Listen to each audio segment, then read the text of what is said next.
Longstanding partner pro guides is a small amount to make, that being new features such as guide videos for pro members every single day, the pro pass now covering all games such as Smash, Fortnite, League, and more, and finally the 24/7 hour coaching program, which is now online. I've been listening to feedback ever since launch, improving their site with tier lists, patch notes, tips, and even more for Ultimate Tournaments. Overall, I thank them for their continual support and hope you'll check them out down in the description below. What happened to all the Greninja mains? I feel like they are just disappearing left, right, and center, and personally, I'm kind of missing him because I really like watching Greninja. I think he's one of the coolest characters in the entire game, amazing kill confirmed, extremely fun to watch, and completely different from pretty much every other character. Today though I want to talk to you guys about what kind of happened to this character, why I personally believe he's a lot underrated right now, and where it could go. With that said, let's get going.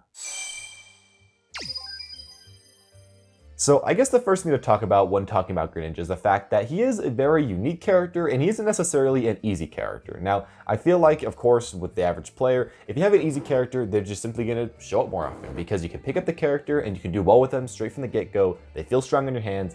That's just kind of how it is. And Greninja really isn't one of those characters. While he isn't necessarily one of the hardest in the entire game, he definitely isn't easy to play. He's pretty difficult to play. Now, either so the fact that he's just different from most characters, and it just kind of adds up to a fact that a lot of people drop him, which is unfortunate.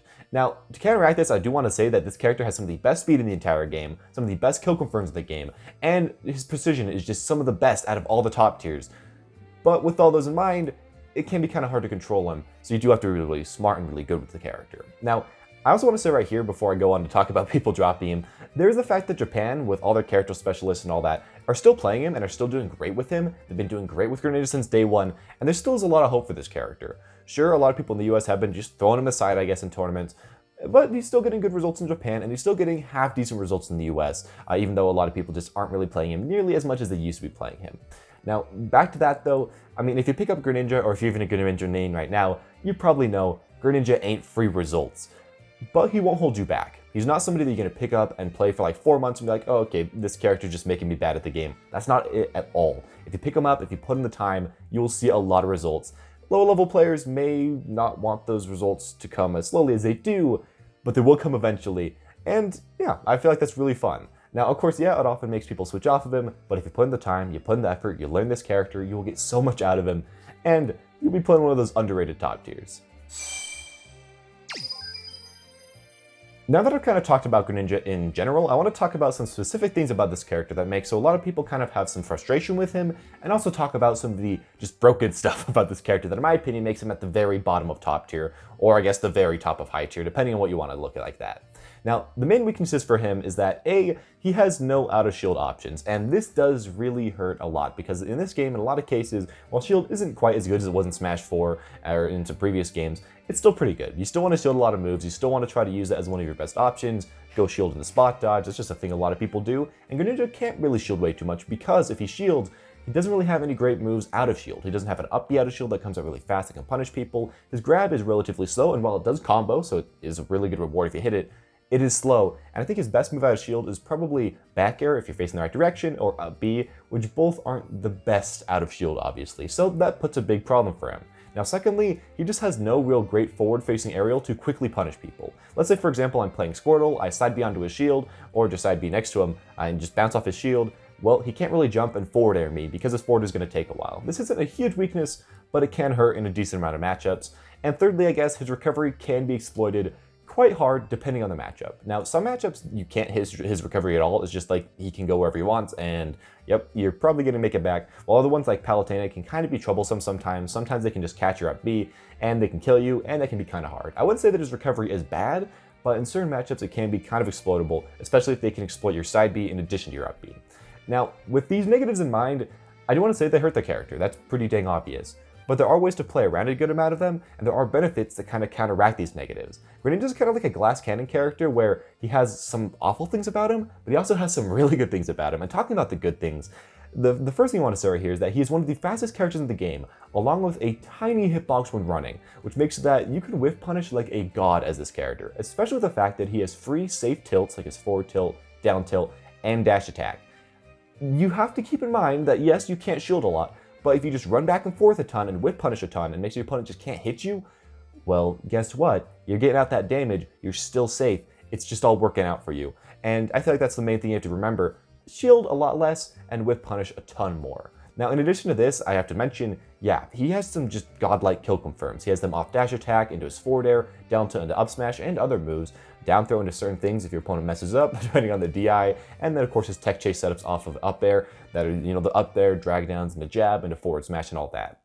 Those, you just can't ignore them. They're awesome, they look cool, and they just allow him to have consistent kill moves if you can hit them. Now, if you can't hit those, it can be kind of hard to kill with Greninja. But if you do get those, and if you are, good at hitting those at the right percent, yeah, he can hit off stocks really decently and really effectively. Now, in addition to these, I want to say that he actually can camp semi-decently with his neutral B, and I think a lot of people need to do this a little bit more. Sometimes it can be a little hard to approach as Greninja. You do have to kind of play the footsie game. If your opponent's just always running away, and you really want to go in, that can be kind of hard. But what you can do instead is just kind of be a little patient, throw out a ton of shurikens, really ignore your opponent. It's a long-range projectile that's really hard to block, that just comes out super fast. That's great. Sure, you can't use it when your opponent's finally coming towards you, but at that point you can just play the regular neutrals, start whiff punishing them again, and you don't really have that problem. People, I think, need to use this a little bit more. I think it would really help with their game plans. And while it is kind of boring, I mean, it's really good, so there you go with that. And the final great thing I want to say about this character is that he just has amazing edge guarding for like no reason.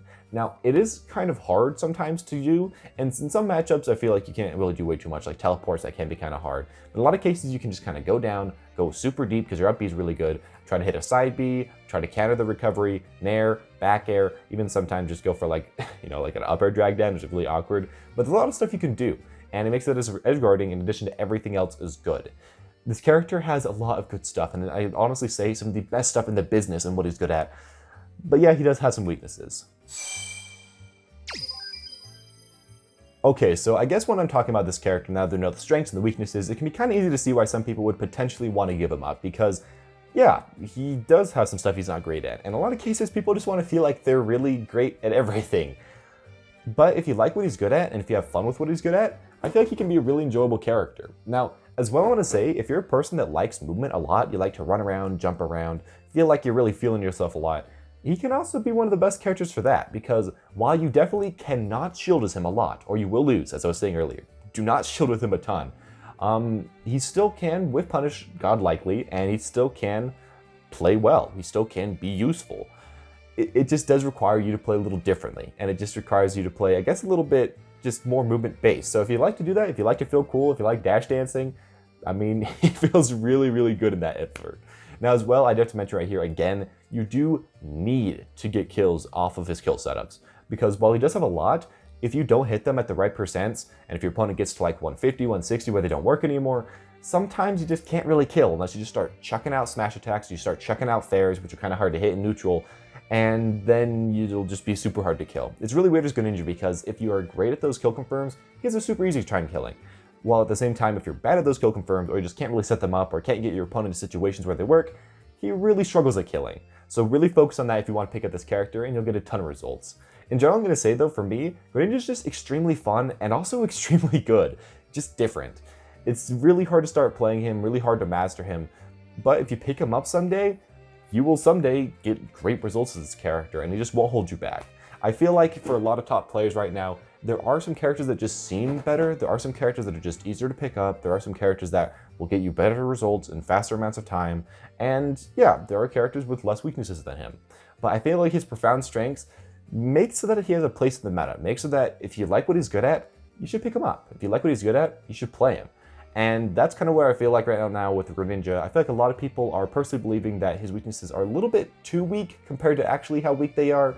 And some of his strengths people are kind of ignoring just a bit, because sometimes it can be hard to set those up. But if you're really great at the character, you can often set up those situations if you can bait your opponent into them. In general though, those are going to be all my own personal opinions about Greninja. Again, I like this character. As you can see, I think that he's just extremely interesting. I think that he's extremely fun, and while I personally am not that great at him, I have watched a lot of gameplay, and I have really studied this character. And I know how to play against him, so I know how to play as him, even though my tech skill as him isn't the best. And that's kind of all I want to say today. Now with that in mind, if you guys have your own opinions of who you want me to talk about next time, please tell them down in the comment section down below. I want to try to get to as many cool characters as I possibly can. A lot of you guys seem to like the higher tier, bottom of top tier type characters, up to like the bottom of mid tier. That's kind of like the way, I guess, the main viewership is. So if you have a character within there, tell me. I'll try to get to it as fast as I can. Leave a like or comment down below Either of those things, that would help me out a ton. Subscribe to see more videos in this series, or click at the top right screen right now for card for a playlist of another video like this. With that all said, though, guys, thank you all for watching, and have a smashing day.